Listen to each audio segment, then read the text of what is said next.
ठीक है, स्टार्ट करते हैं भाई। आज का जो टॉपिक है वो है हाफ वैल्यू लेयर। कौन सा टॉपिक है? Half value layer. Half value layer के अंदर होता क्या है?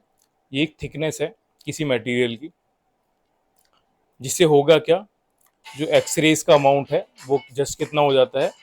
आधा, है ना, 50% हो जाता है। नीचे डायग्राम में देखोगे तो दिखाया हुआ है कि आने वाली जो रेडिएशन है उसके बाद जो बची हैं वो सिर्फ कितनी बची हैं? 50%। तो ये जो थिकनेस है जो इसको आधा कर देती है, उसी थिकनेस को बोलते हैं हम हाफ वैल्यू लेयर। उसी थिकनेस को क्या बोला जाता है? Half value layer. अब इसको समझने के लिए देखो यहाँ पे कि मान लेते हैं शुरुआत में एक्सरेज का अमाउंट कितना है? 100%। जब ये पहली थिकनेस से होके गुजरेंगी तो कितने बचेंगी? अभी जैसे हमने पीछे पढ़ा था, तो इसका अमाउंट बचेगा सिर्फ 50%।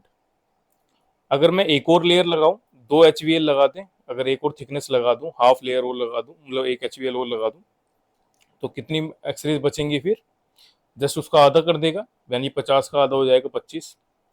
और अगर मैं एक और HVL लगाऊं तो कितनी बचेगी फिर? जस्ट उसकी भी आधी, यानी कि 12.5%।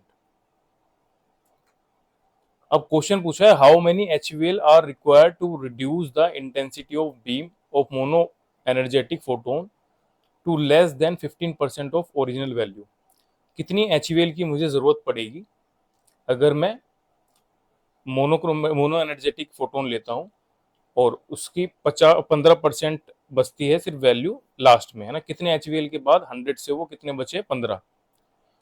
तो अभी जस्ट हमने देखा था एक इमेज कि ये 3 लेयर के बाद 12.5 बचती है। 3 लेयर के बाद कितनी बचती है? 12.5, जो कि 15 से कम वैल्यू है। ठीक है, तो आंसर क्या हो जाएगा इसका? 15 से कम कब होगी? जब हम 3 लेयर लगा देते हैं। तो आंसर विल बी 3। अब इसको दूसरे तरीके से भी करने का एक तरीका होता है, जो कि हम समझ सकते हैं रिडक्शन फैक्टर से। HVL का रिडक्शन फैक्टर का फॉर्मूला होता है 2 की power n, 2 raise to the power n। ठीक है, अब यहाँ पे n क्या का मतलब होता है? यहाँ पे n का मतलब होता है नंबर ऑफ HVL रिक्वायर्ड, यानी कि कितनी HVL हाफ वैल्यू लेयर है वो मुझे चाहिए। If the initial intensity was 100%, how much transmitted X-ray intensity will remain after we use 2 HVL। यानी कि इसने 2 HVL दे दिया, नंबर ऑफ HVL कितनी हो गई? 2। तो इंटेंसिटी कितनी बचेगी अगर हम 2 HVL यूज करें? तो जैसे पहले तो हमने समझा था, नॉर्मल कॉन्सेप्ट है ना, कि भाई कोई थिकनेस लगाते हैं, हाफ वैल्यू लेयर लगाते हैं तो उससे आधी हो जाती है, तो हमने डायग्राम से समझा था। अगर हमें फॉर्मूले से ही ऐसा क्वेश्चन करना हो तो हम कैसे करेंगे? तो देखो इसमें 4 2 HVL ट्रांसमिटेड इंटेंसिटी कितनी हो जाएगी? 100 divide by reduction factor. Reduction factor कितना था? 2 की पावर n। और n मैंने क्या बताया? Number of HVL required. HVL कितनी चाहिए यहाँ पे? 2, है ना, मतलब HVL कितनी यूज करी हमने? 2। तो जैसे ही तुम 2 की वैल्यू रखोगे, 2 रेज टू द पावर 2 हो जाएगा। ठीक है, यहाँ पे दिख रहा होगा 2 की पावर 2 दिया हुआ है। तो इसको जैसे ही मैं सोल्व करूंगा तो आंसर कितना आ जाएगा? 25%। और हमने ये देखा भी था जब मैंने 2 HVL लगाई थी पीछे वाले पेज पे, तो 100 से कितनी हो गई थी? 50 एक HVL लगाने पे, और उसके बाद दूसरी HVL लगाने पे 25। तो 2 HVL लगाने पे कितनी बचती है इंटेंसिटी? सिर्फ 25%। तो ये मैं फॉर्मूले से भी कर सकता हूँ। किससे? रिडक्शन फैक्टर वाला फॉर्मूला 2 की पावर n। या फिर तुम ऐसे भी डायग्राम बना के भी देख सकते हो। ठीक है, नेक्स्ट है relation between HVL and linear attenuation coefficient. Linear attenuation coefficient को हम किससे रिप्रेजेंट करते हैं? म्यू से, है ना, इस तरीके से लिखते हैं, यू की तरह बनाते हैं। तो इसका फॉर्मूला क्या होता है? इन दोनों का आपस में रिलेशन क्या होता है कि HVL is equal to 0.693 divide by mu, है ना, या फिर एल एन। लोग का ही एक रिलेशन होता है एल एन। तो 2 डिवाइड बाय म्यू, या तो मतलब मेन जो तुम्हें याद रखना है वो याद रखना है HVL is equal to 0.693 divide by mu, ये याद रखना है।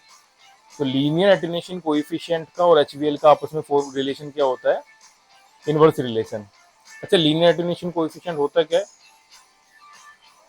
कि 1 सेंटीमीटर डिस्टेंस पे कितनी एक्सरेज का अमाउंट है जो कि रुक रहा है ना, उसको बोलते हैं हम लीनियर एटेन्यूएशन कोएफिशिएंट।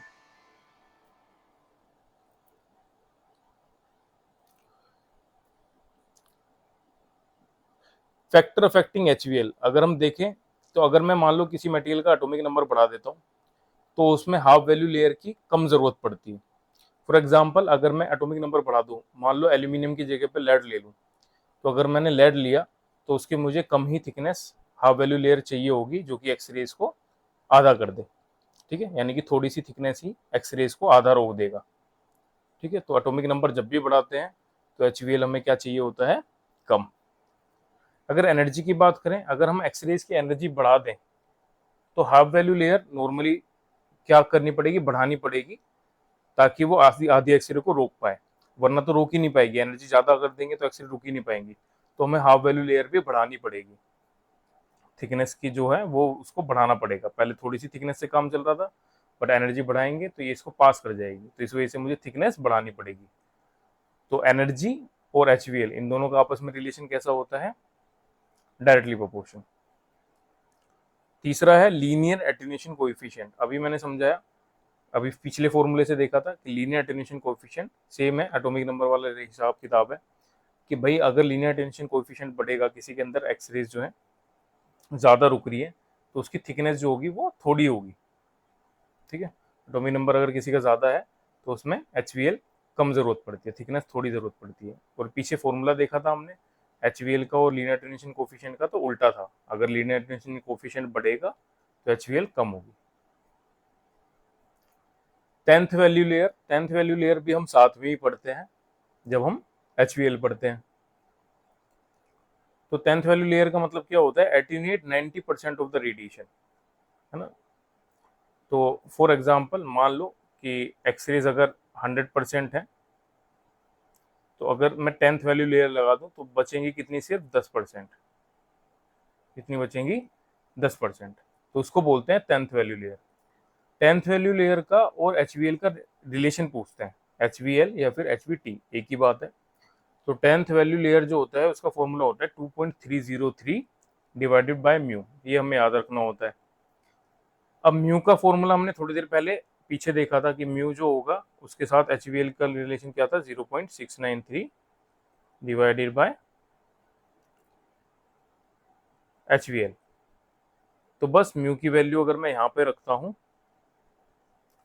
तो जब इसको कैंसिल करेंगे तो हमारे पास 10th वैल्यू लेयर का और एचवीटी का रिलेशन आता है हाफ वैल्यू लेयर या फिर हाफ वैल्यू थिकनेस, दोनों का मतलब एक ही होता है, एचवीएल भी लिख सकते हो यहाँ पे। तो आपस में कैसा रिलेशन है, 3.32 टाइम्स होता है 10th value layer. Half value layer का लगभग लगभग 3 गुना होता है 10th वैल्यू लेयर।